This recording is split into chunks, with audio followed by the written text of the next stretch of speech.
Instagramच्या रील्समध्ये कित्येकदा पाहिलं होतं ना, "अरे वारे बीच खूप सुंदर आहे." पण आज जेव्हा आम्ही तो नजारा प्रत्यक्षात डोळ्यांनी पाहिला ना, तेव्हा खरंच जाणवलं हा अनुभव शब्दात सांगणं खूप कठीण आहे.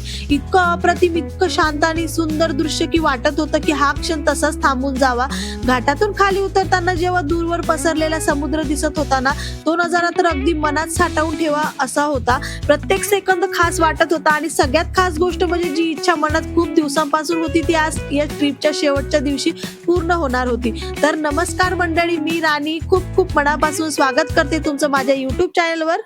तर आता आम्ही आलो आहोत झिप लाईन करण्यासाठी आणि खरं सांगू का, झिप लाईन करण्याची इच्छा माझी खूप दिवसांपासून होती. तिकीट्स वगैरे विचारले तर पर पर्सन ₹600 होते आणि कपल राईड करायची असेल तर ₹1200. आमची पण खूप इच्छा होती ही कपल राईड करावी, पण असं झालं की सगळ्यांनाच ही राईड करायची होती आणि खुशीला सांभाळायला कोणीच नव्हतं आणि ती पण कोणाजवळ राहत नव्हती. मग शेवटी तिचे पप्पा म्हणाले की "तू कर, मी तिला सांभाळतो." आणि कारण त्यांना माहिती होतं की ही माझी खूप दिवसांची इच्छा आहे. त्यांनी मला सगळं सेफ्टी गिअर, बेल्ट, हेल्मेट वगैरे अगदी व्यवस्थित लावून दिलं. सगळं रेडी झालं आणि आता फक्त राईड सुरू होण्याची वाट पाहत होते. एक्साइटमेंट तर खूप होती, पण त्यासोबत थोडीशी भीतीही मनात होती. कारण आधी वाटलं होतं, की सोबत खुशीचे पप्पा असतील, पण आता ही राईड मला एकटीनेच करायची होती. आणि मग काय राईड सुरू झाली. सुरुवातीचे काही सेकंद आणि खरं सांगते, जी भीती होती ना, ती एका क्षणात गायब झाली. समोर दिसणारा तो नजारा, तो वारा सगळंच इतकं छान होतं, की फक्त मज्जाच मज्जा येत होती. पण एक क्षण असा आला, की मी थोडीशी घाबरले. तर ते बघा तुम्ही पुढे.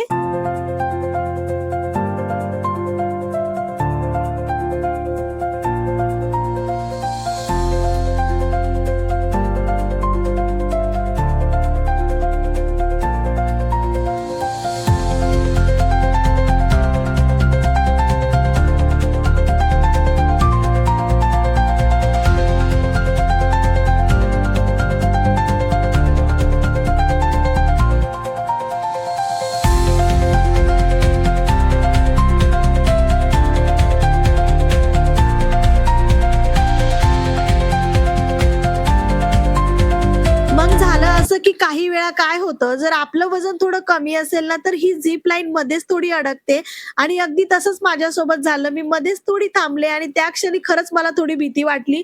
माझ्या मनात आलं, की आता काय होणार? पण लगेचच तिथल्या स्टाफने खूप पटकन ॲक्शन घेतलं. त्यांनी माझ्याकडे एक दोरी फेकली आणि मी ती लगेच पकडली आणि काही सेकंदातच त्यांनी मला सुरक्षितपणे दुसऱ्या साईडला ओढून घेतलं. तर हे त्यांच्यासाठी नॉर्मल गोष्ट होती बरं का.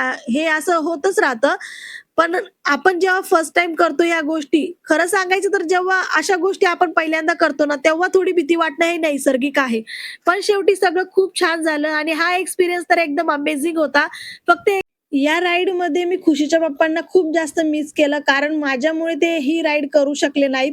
खरं तर त्यांनी आधी सगळ्या वॉटर ॲक्टिव्हिटीज एन्जॉय केल्या होत्या, पण खुशीसाठी त्यांना थांबावं लागलं आणि त्यांनी तिला सांभाळलं, त्यामुळेच मी हा एक्सपिरियन्स घेऊ शकले. खरंच काही गोष्टी आपण दुसऱ्यांसाठी सोडतो, तेव्हाच त्या क्षणाची किंमत अजून वाढते. आणि मग आम्ही सगळे मिळून निघालो सनसेट बघायला आरे-वारे बीचवर. इतकं सुंदर वातावरण होतं की शब्दच नाहीत. माझे केस ना पूर्णपणे मोकळे होते आणि तो वारा इतका जबरदस्त होता, की केस सतत उडून चेहऱ्यावर येत होते. तेव्हाच मला समजलं, की इथे असा सतत वारा चालू असतो आणि म्हणूनच या बीचला आरे-वारे बीच असं नाव पडलं आहे. आणि अजून एक गोष्ट मी नोटीस केली, इथली वाळू सुद्धा थोडी काळसर आहे बरं का. मला आधी वाटलं, की वाळू अशी काळी का दिसते, पण नंतर कळलं, की इथले खडकच काळ्या रंगाचे आहे आणि त्यांचं खडकापासून ही वाळू तयार. तर हा आमच्या ट्रिपचा अगदी शेवटचा स्पॉट होता.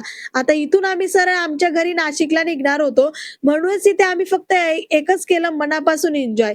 खुशीने तर खूपच एन्जॉय केला आणि आम्ही पण तिला जे करायचं होतं ते सगळं मनापासून करून दिलं. आज आम्ही खूप जास्त फोटो वगैरे नाही काढले, पण जे काही क्षण होते ना, ते अगदी मनात साठवून ठेवले. कपल फोटोज आणि सोलो फोटोज तर खूप झाले होते. म्हणूनच म्हटलं आता ग्रुपसोबत काहीतरी मज्जा करूया आणि मग आम्ही सगळ्यांनी मिळून 2-3 अशा छान रील्स बनवल्या. त्याच्यानं त्याच्यानंतर एकदम फुल ऑन मस्ती सुरू झाली. बीचवरचा एक मजेदार गेम खेळलो. मध्ये चप्पल ठेवायची, ती फिरवायची आणि ज्याच्याकडे ती थांबेल त्याने उचलून दुसऱ्याला कोणाला मारायची. तर या गेममध्ये आम्ही खूप हसलो, खूप जास्त धमाल केली आणि खरंच रात्र कधी झाली हे सुद्धा कळलंच नाही. असे मोमेंट्स आहेत ना, थोडे पैसे खर्च होतात, पण आयुष्यभरासाठी आठवणी देऊन जातात. आपण नेहमी म्हणतो ना, पैसे वाचवूया, नंतर फिरू. पण खरं काय आहे माहिती पैसे परत कमवता येतात, पण हे वय, हे मोमेंट्स परत येत नाही. आज आपण मस्ती करू शकतो, फिरू शकतो, कारण हेच ते वय आहे. एकदा का वेळ निघून गेली, की मग पैसे असूनही ती मज्जा करता येत नाही. म्हणूनच मला असं वाटतं, थोडेफार पैसे साठवा, पण थोडे खर्च करून स्वतःसाठी आणि फॅमिलीसाठी जगायलाही शिका.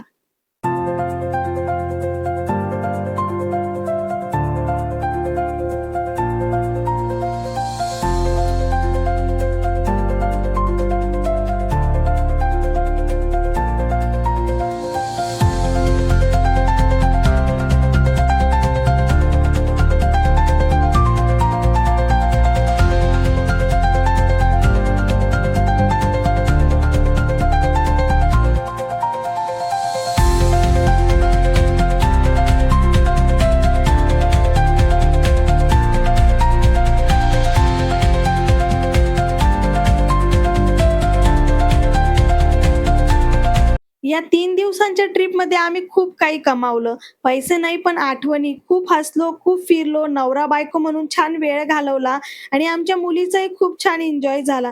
खरंच निघायची अजिबात इच्छा नव्हती, पण शेवटी घराकडे परत जायचंच असतं ना. आणि हो, लोकं काय म्हणतील, कोण काय बोलेल हे जर आपण विचार करत बसलो ना, तर आपण स्वतःसाठी जगायलाच विसरून जाऊ. म्हणूनच एकच सांगते, जगा मनापासून जगा, कारण आयुष्य एकदाच मिळतं आणि तेही असंच हसत-खेळत जगायला पाहिजे. कोकणला आणि सुंदर आरेवारे बीचला बाय-बाय म्हणत आम्ही तिथून निघालो. मन अजूनही तिथेच रमलं होतं, पण आता परतीचा प्रवास सुरू झाला होता. येता-येता आम्ही एका हॉटेलमध्ये थांबलो. आज उपवास असल्यामुळे खूप जास्त भूक लागली होती आणि एक खास गोष्ट म्हणजे माझ्या स्वामींचं दर्शन मला इथे सुद्धा झालं. खरंच असं वाटतं, की स्वामी माझ्या प्रत्येक ठिकाणी माझ्यासोबत असतात. मग तिथे आम्ही मस्त अशी थाळी घेतली आणि पोटभर असं छान जेवण केलं. प्रवास संपत होता, पण मोमेंट्स अजूनही चालूच होते.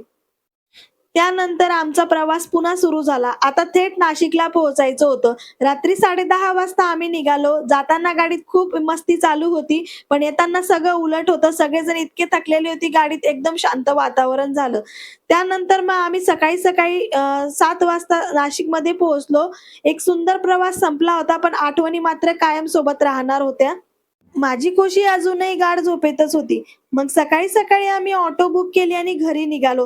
तर मंडळी कसा वाटला तुम्हाला माझा हा कोकण ट्रिपचा पूर्ण व्हिडिओ? तुमचं ओपिनियन माझ्यासाठी खूप महत्त्वाचं आहे. म्हणून नक्की कमेंट करून सांगा तुम्हाला कोणता पार्ट सगळ्यात जास्त आवडला.